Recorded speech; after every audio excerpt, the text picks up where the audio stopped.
বিশ্বকাপ শুরু হতে বাকি আর মাত্র 10 দিন, কিন্তু এর ভিতরে শুরু হয়ে গেছে ব্যাপক উত্তেজনা এবং সবার ভিতরে উন্মাদনা যে কে জিতবে এবারের বিশ্বকাপ।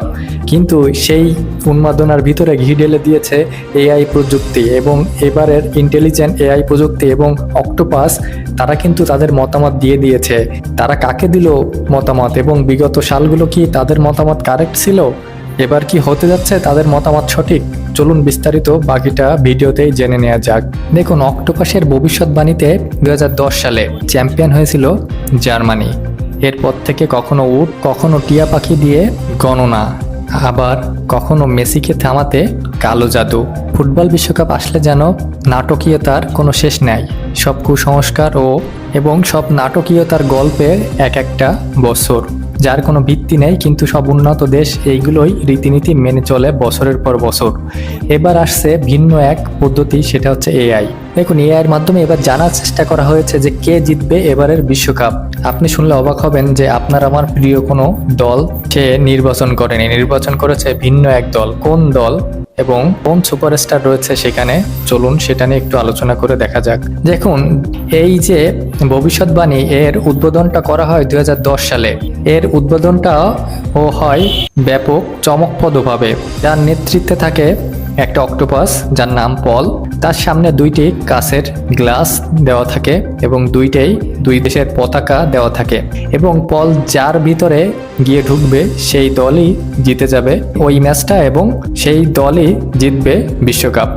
এভাবেই যেন কোনো রকমভাবে পলের ভবিষ্যৎবাণী মিলে যায় জার্মানির সাথে এবং সেবার জার্মানি চ্যাম্পিয়ন হয়। এরপরে কত শত যে কুকীর্তি বা কুসংস্কার প্রতিনিয়ত বিশ্বকাপে উঠে এসেছে সেটা আপনি না দেখলে বুঝতে পারবেন না। কখনো উটের সাথে, কখনো চিতাবাঘ, কখনো টিয়া পাখি, কখনো কচ্ছপ, এভাবে করে দিনের পর দিন যেন কুসংস্কার বেড়েই চলেছিল।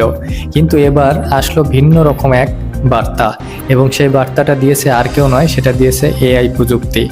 এখন সবার মনে একটাই প্রশ্ন, কে হবে বিশ্ব চ্যাম্পিয়ন, কে হবে 2026-এর গোল্ডেন বুট জয়ী? এক্ষেত্রে 5 বারের বিশ্ব চ্যাম্পিয়ন ব্রাজিল নাকি ডিফেন্ডিং চ্যাম্পিয়ন আর্জেন্টিনা?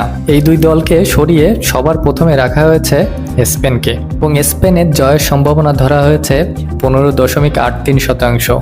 যদিও সাম্প্রতিক সময়ে ফিফা র্যাঙ্কিংয়ের শীর্ষস্থান হারিয়েছে, তারপরও দলটির সামগ্রিক পারফরমেন্সে স্কোয়াডের গভীরতা তাদেরকে এগিয়ে রেখেছে এআই প্রযুক্তির সুপার কম্পিউটার। তরুণ ইয়াংস্টার লামিন ইয়ামিলের তাই রেখেছে এই সুপার এআই 1 নম্বরে। এর পরপরই রেখেছে ফ্রান্সকে। 2018 বিশ্বকাপ জয়ী এবং 2022-এর রানার্স আপ ফ্রান্সকে তাই রেখেছে 2 নম্বরে।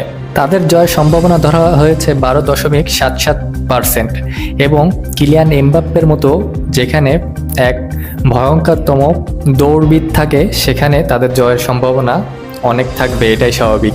এবং যে কোনো সময় ম্যাচের পরিবর্তন করে দিতে পারে জিনেদিন জিদানের উত্তরসূরিরা কিলিয়ান এমবাপ্পে বাহিনী। এর পরপরই রেখেছে ডিফেন্ডার চ্যাম্পিয়ন আর্জেন্টিনাকে এবং আর্জেন্টিনার সাথে সম্ভাবনা রেখেছে ইংল্যান্ডকেও। দুই দলেরই সম্ভাবনা 10%-এর বেশি করে। দেখুন, আর্জেন্টিনাকে এখানে 1-2-এ রাখেনি, কারণ হিসেবে দেখিয়েছে যে দলের গভীরতা এবং মেসির বয়সকে। লিওনেল মেসির সম্ভাবনাকে তুচ্ছ তাচ্ছিল্য করার কোনো উপায় নেই এবং এটাও জানিয়েছে যে কোনো সময় আর্জেন্টিনা আবারও পুনরায় চ্যাম্পিয়ন হতে পারে এবং তারা আবারও বিশ্বকাপটা ঘরে নিতে পারে। এবং তার পরপরই রেখেছে 5 বারের চ্যাম্পিয়ন ব্রাজিলকে। ব্রাজিলের সম্ভাবনা দেখে দিয়েছে 9.5%।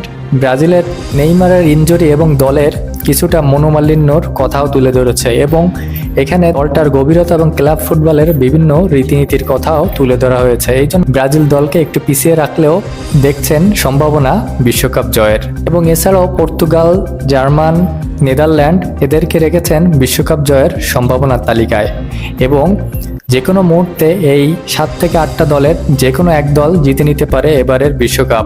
তবে সব থেকে উপরে রেখেছেন লামিন ইয়ামালের স্পেনকে। আপনার কাছে কি মনে হয়, এআই প্রযুক্তি এবং অক্টোপাস এই সমস্ত কুসংস্কারে কি ধরা দেবে বিশ্বকাপ এবং স্পেন কি এবার জিততে পারে এবারের বিশ্বকাপ? অবশ্যই কমেন্টে জানাবেন।